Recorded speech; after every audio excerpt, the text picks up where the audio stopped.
So Canada drew Chile and now have a date with Venezuela coming up in the Copa America quarterfinals. What does this all mean? Well, let's talk about it.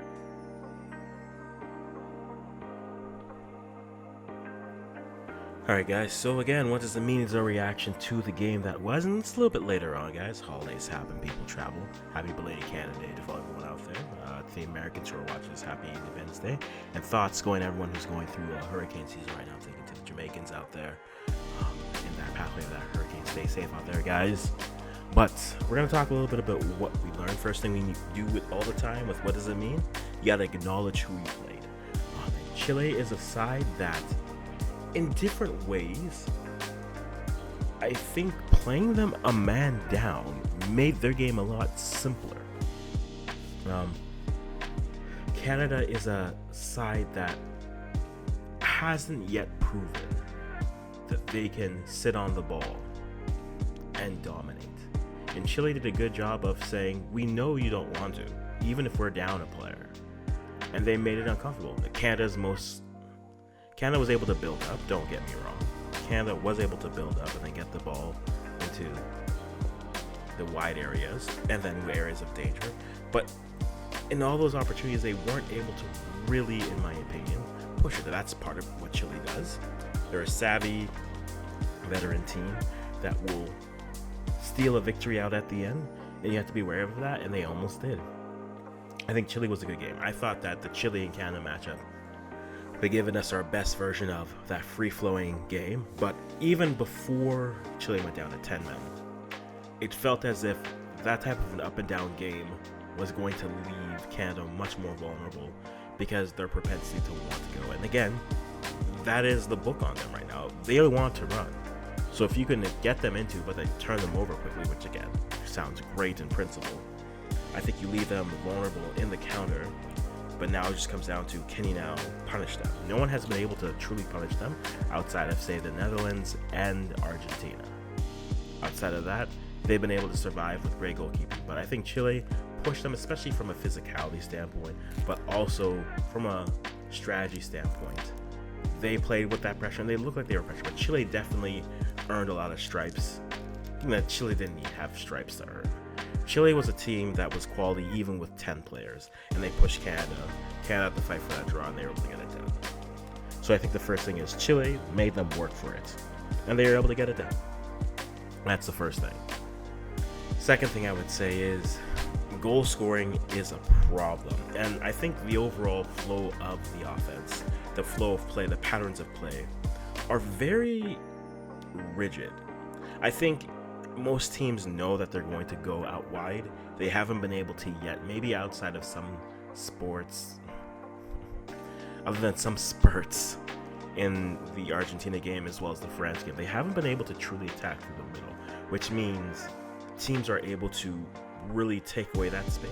You also aren't having any nines being daring with any runs and getting at the end of crosses, which that's what a low block, a mid block will do sometimes.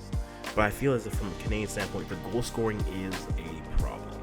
We are 5 games in. I know I said I wouldn't mention or really talk about things, but we're 5 games in, we have 1 goal. We have 3 clean sheets, but we have 1 goal.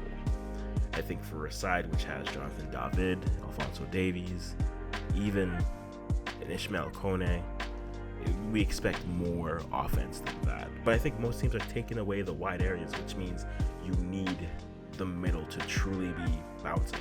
You need it to be creative.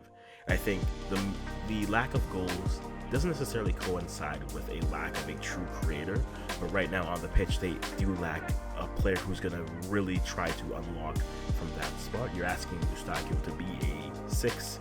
In this game you had Osorio starting in that dual midfield role in that 4-2-2, and that 4-4-2, my apologies. And I think that lack of creativity is showing. I think if everyone knows Canada has speed. Everyone knows Marsh likes to play with speed. But until they can really put in that midfielder, it doesn't unlock the whole pitch like they think it does. Though they have taken advantage of, they aren't able to get players who can get the edge of it. It also brings up the whole conversation that there's no real threat outside of 10 yards. All their opportunities for goals have all just been nines running into the box, which isn't a problem. But at some point, if you want them to defend the whole pitch, you have to start scoring from further out. I think Canada hasn't really been able to do that. And because of that, if you try to work the ball out to one-on-1v1s, teams are swarming and dispossessing the wingers or the wide attacking players. Nines aren't getting touches, so they have to drop in. I think it leaves it a little bit questionable from there. Thirdly, we did record this after the game, so we know there's no Tejan. Also speedy recovery or healthy recovery to him is more importantly than a speedy recovery. Hopefully he comes back healthy. But Canada is very light at that right attacking spot. Do they go back to a Richie Larea? I think against Chile he did a good enough job, but it does speak to the issue of we don't have the depth at the right side.